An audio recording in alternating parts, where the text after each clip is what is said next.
وہ ہمیں اور آپ کو حق نہیں حاصل کہ ہم صحابہ کے معاملے میں الجھیں، ہم صحابہ کے معاملے میں چیما گوئی کریں، یا اپنا ایمان ہم کیوں برباد کریں؟ وہ صحابہ کا معاملہ ہے، قیامت کے دن رب اس کے رسول دیکھ لیں گے، اللہ رب العزت قیامت کے دن ان کا فیصلہ فرمائے گا۔ ہمیں اپنا حساب دینا ہے، ہمیں اپنا حساب کروانا ہے، کہیں بے ہوش اور نادانی اور بے وقوفی کی عالم میں اور بے انتہا نہ ہو جانا کہ صحابہ کی زندگی پر تبرہ پتے پتے ایک دن تمہارے دل سے تمہارا ایمان نکل جائے، اور قیامت کے دن صحابہ تو جنتی ہے۔ اللہ تعالیٰ قرآن میں فرماتا ہے وعد اللہ الحسنى، اللہ تعالیٰ نے صحابہ سے وعدہ فرمایا ہے جتنے بھی صحابہ ہیں وہ سب کے سب جنتی ہیں۔ لوگ کہتے ہیں صحابہ میں اختلاف تھا، یار اللہ فرماتا میں نے وعدہ کیا ہے کہ وہ سب کے سب جنتی ہیں۔ وعد اللہ الحسنى، بے شمار آیت کریمہ صحابہ کے تعلق سے اللہ نے قرآن میں نازل فرمایا ہے۔ اشداء علی الکفار رحماء بینہم، یہ بھی آیت کریمہ اللہ نے قرآن میں نازل فرمایا ہے۔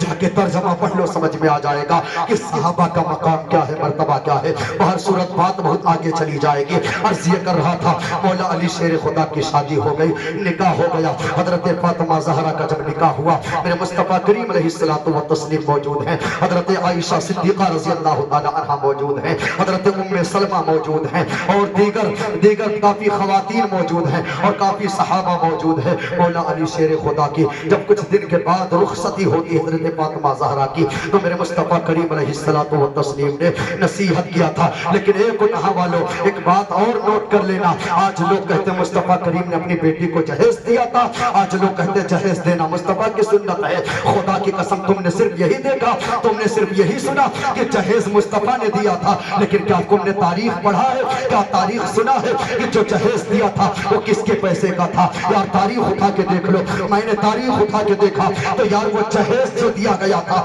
وہ مصطفیٰ کریم کے پیسے کا نہیں بلکہ مولا علی شیر خدا کے پیسے کا جہیز تھا۔ اور جہیز میں دیا کیا گیا تھا؟ میں نے ٹوٹل سامان کو گنا تو 20 سامان دیے گئے تھے جہیز میں، اور ایسے ایسے سامان دیے گئے تھے۔ خدا کی قسم جب میں پڑھتا ہوں اس برتن کے بارے میں، جب میں پڑھتا ہوں اس کمبل کے بارے میں، جب میں پڑھتا ہوں اس چکی کے بارے میں، جب میں پڑھتا ہوں سراہی کے بارے میں، جب میں دیکھتا ہوں اس 17 پیوند والی قمیص کے بارے میں، تو جسم کے رونگٹے کھڑے ہو جاتے ہیں کہ یار دنیا باتیں کرتی ہے، مصطفیٰ نے جہیز دیا تھا، یار یہ بھی تو سنو مصطفیٰ کی بیٹی 17 پیوند والی قمیص پہنتی تھی، وہ کب یاد کرو گے؟ آج یار کپڑا تھوڑا سا پڑ جائے تو بدل لیتے ہو، باتیں کرتے ہو کہ مصطفیٰ نے جہیز دیا تھا۔ ہاں مصطفیٰ نے جہیز دیا تھا، لیکن پیسہ مولا علی شیر خدا کا تھا۔ آج اگر تم بھی جہیز لینا چاہتے ہو تو لو یار، کروڑوں 2-4 کروڑ کا جہیز لو، لیکن تم پیسہ لڑکی والے کو دے دو اور کہہ دو جتنا میں چاہتا ہوں اتنا جہیز خرید کے رکھو، میں آؤں گا بارات لے کے، پھر واپسی میں اپنا جہیز واپس لے کے آؤں گا۔ کر سکتے ہو تو کر کے دکھاؤ۔ کہتے ہو مصطفیٰ کریم نے جہیز دیا تھا، ہاں جہیز دیا تھا، لیکن 500 جو درہم ملے تھے اسی میں مولا علی شیر خدا کا مہر بھی تھا، اسی میں مولا علی شیر خدا کا جہیز بھی شامل تھا۔ 20 سامان دیے گئے تھے مولا علی شیر خدا مصطفیٰ کریم کی شہزادی، یار وہ مصطفیٰ جن کو اللہ تعالیٰ نے اختیار دیا ہے۔ اے محبوب اگر آپ حکم کر دے تو یہ جو پہاڑ ہے نا سونے کے بن کے آپ کے ساتھ چلے۔ اے محبوب اگر آپ حکم کر دینا تو یہ زمین سونا اگلے گی، سونا اگلے گی۔ اے محبوب اگر چاہتے ہو تو امیری والی زندگی لے لو، اگر چاہتے ہو تو غربت والی زندگی لے لو۔ میرے آقا کو رب نے اختیار دیا تھا، لیکن مصطفیٰ کریم جانتے تھے کہ اگر امیروں والی زندگی میں لے لوں گا تو کل میری امت کو لوگ تانا دیں گے کہ تمہارا نبی تو امیر تھا، تم کیسے غریب ہو گئے۔ اس لیے میرے مصطفیٰ نے سونے کے پہاڑ کو لات مارا، ٹھوکر ماری، اور غربت کی زندگی کو پسند فرمایا، غربت کی زندگی کو پسند فرمائی اور پسند فرمایا، اور فرمانے کے بعد اپنی بیٹی فاطمہ زہرا کو ایسا جہیز دیا، ایسا جہیز دیا کہ پوری امت کو سبق دے دیا کہ او میرے امتیوں، میرے غریب امتیوں، کبھی گھبرانا نہیں۔ اگر جہیز کے معاملے میں تمہیں کوئی تانا دیتا ہے اور تمہیں کوئی غریب کہتا ہے تو کہہ دینا یہ جہیز کم دینا کسی دنیا دار کی سنت نہیں، مدینے کے مختار کی سنت ہے، مدینے کے تاجدار کی سنت ہے۔ اور یہ غریبی ہماری مقدر نہیں بلکہ مصطفیٰ کریم کے خاندان سے چل کے آئی ہے. غریبی کا معنی دیتے ہو یار اللہ نے نوازا ہے, اللہ کی راہ میں خیرات کرو نا.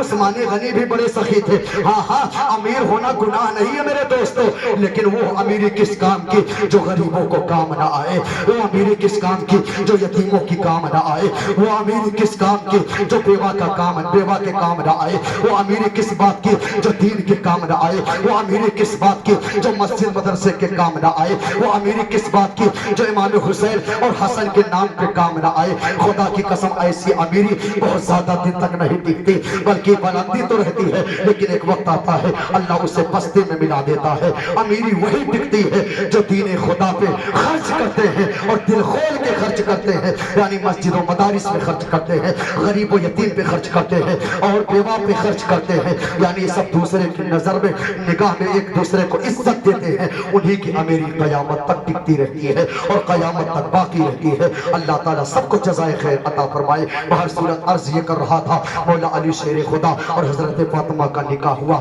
جب رخصتی ہوئی تو میرے مصطفیٰ کریم نے فاطمہ زہرا کو ایک نصیحت کیا تھا, او بیٹی فاطمہ جا تو رہی ہو لیکن ایک نصیحت سمجھو. میرے مصطفیٰ نے فرمایا بیٹی کبھی علی سے وہ چیز مت مانگنا جو علی کے پاس موجود نہ ہو, جسے علی دینے کی حیثیت نہ رکھے وہ چیز کبھی علی سے مت مانگنا. اللہ پر یہ نصیحت اپنی بیٹے کو مصطفیٰ کریم کر رہے ہیں. اور مولا علی شیر خدا کو کسی شخص نے ایک گھر دیا تھا, وہاں فاطمہ زہرا کو لے کے رہتے تھے. کچھ دن کے بعد مصطفیٰ کریم علیہ السلام بھی چلے گئے. پھر اس کے بعد غالباً سن 2 ہجری میں مولا علی شیر خدا اور حضرت فاطمہ کا نکاح ہوا. سن 3 یا 4 ہجری میں حضرت امام حسن کی ولادت ہوئی. 3 ہجری میں امام حسن کی ولادت ہوئی, غالباً 4 ہجری میں امام حسین کی ولادت ہوئی. یہ مدینہ طیبہ میں ولادت ہوئی. لیکن اللہ پر فاطمہ زہرا کی زندگی اور مولا علی شیر خدا کی زندگی ایسی زندگی تھی کہ مولا علی شیر خدا کی شہادت کب ہوئی جانتے ہو؟ 40 ہجری میں 5 سال آپ نے خلافت کیا تھا. 5 سال خلافت کرنے کے بعد کچھ لوگ دشمن بن گئے تھے, اور ایسے دشمن بن گئے تھے خدا کی قسم جن کو بھی شہید کیا ہے سب کو دھوکے سے شہید کیا ہے, کسی کے سامنے آ کر شہید نہیں کیا ہے, کیونکہ تمام کفار و مشرکین جانتے تھے کہ نبی کے چاہنے والے ہیں, اسلام کے ماننے والے ہیں, انہیں پیٹھ پیچھے ہی مارا جا سکتا ہے, انہیں سامنے نہیں مارا جا سکتا, کیونکہ یہ نبی کے گھر والے اور نبی کے غلام ہیں, اور نبی کے غلام سے سامنے ٹکرانا آسان کام نہیں ہے.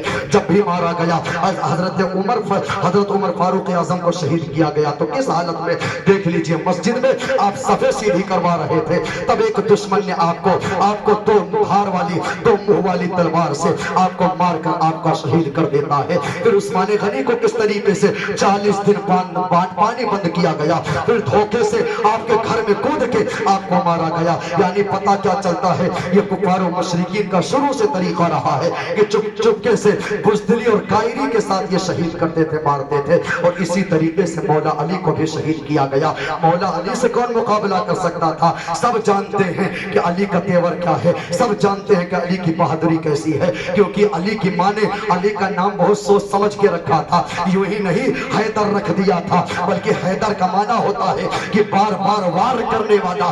ایسے ہی نہیں رکھ دیا تھا کہ سیف اللہ اللہ کی تلوار, ایسے ہی نہیں کہہ دیا گیا تھا اسد اللہ اللہ کا شیر, ایسے ہی نہیں کہہ دیا گیا تھا کہ مولا علی شیر خدا, بلکہ جانتے تھے کہ یار جو جس خیبر کو 80 صحابہ ہلا نہ سکے تنے تنہا مولا علی شیر خدا اپنے ایک ہاتھ سے اکھاڑ کے پھینک دے, تو بھلا اس کا مقابلہ ہم کیسے کر سکتے ہیں؟ بھلا اسے کیسے شہید کر سکتے ہیں؟ بھلا اس کے سامنے سے اسے کیسے مار سکتے ہیں؟ تاریخ بتاتی ہے کہ جب کوفہ کی مسجد میں اذان ہونا شروع ہوا تو مولا علی شیر خدا کی عادت تھی, یہ خصلت تھی کہ جب اذان ہو جاتی تو آپ گھر گھر کوفہ میں جاتے اور جانے کے بعد کہتے الصلاۃ خیر من النوم, الصلاۃ خیر من النوم, نماز نیند سے بہتر ہے, نماز نیند سے بہتر ہے. ہر دروازے پہ جاتے, لیکن دشمن بھی ایک دروازے پہ چھپا ہوا تھا. یہ علی صبح آتے ہیں, سب کو نماز کے لیے جگاتے ہیں, سب کو نماز کے لیے بلاتے ہیں. جب ہمارے دروازے پہ آئیں گے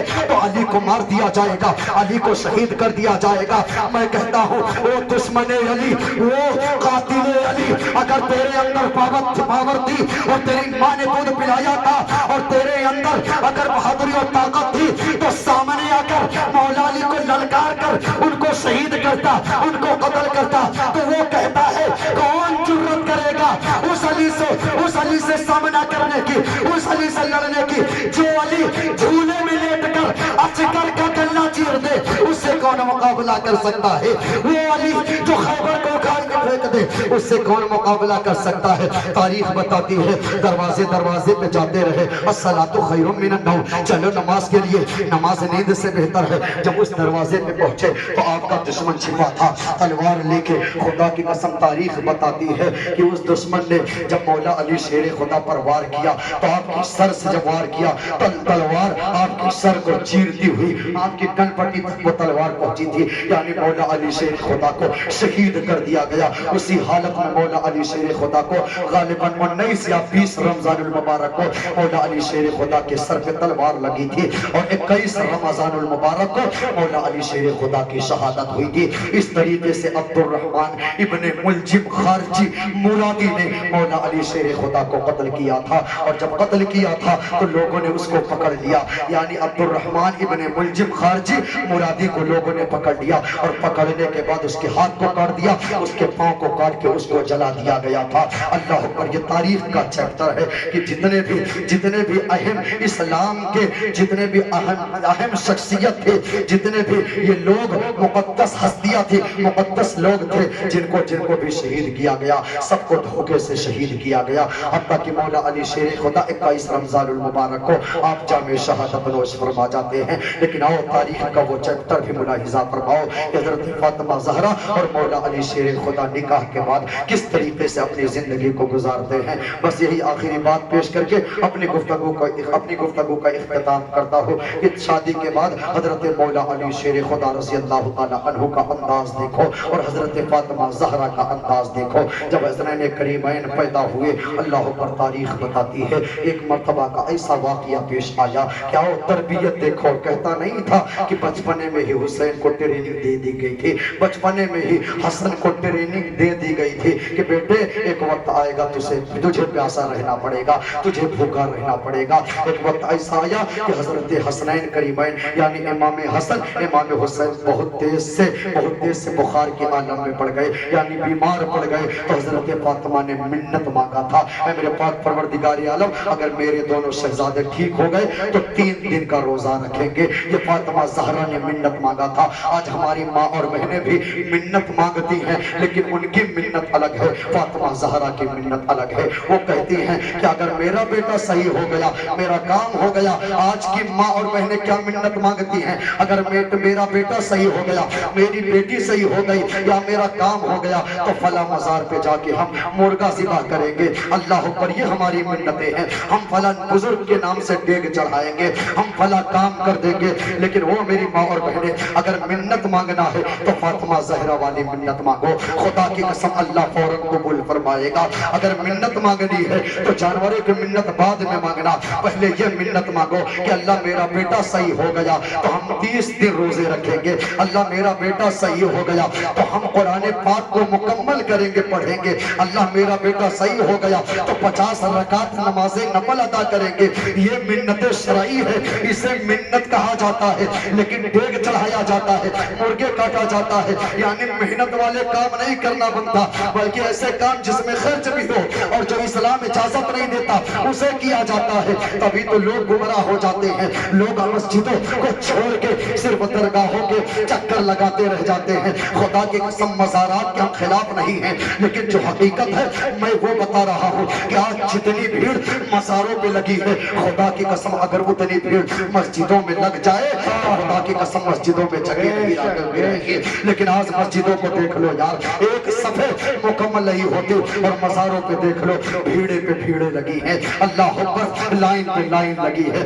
مرغے پہ مرغے ذبح ہو رہے ہیں۔ خدا کی قسم نماز ضروری ہے یار، مزار پہ جانا یہ مستحب عمل ہے، جاؤ گے تو ہو سکتا ثواب پاؤ گے، بزرگوں کا فیض ملے گا، لیکن نماز پڑھ کے جاؤ گے تو خدا کی قسم اللہ کا بھی فیض ملے گا اور اللہ والوں کا بھی فیض ملے گا۔ لیکن بندہ نماز کو چھوڑ کے بزرگ سے فیض لے رہا ہے، یار پہلے اس بزرگ کی ہسٹری کو پڑھ لو جو قبر میں آرام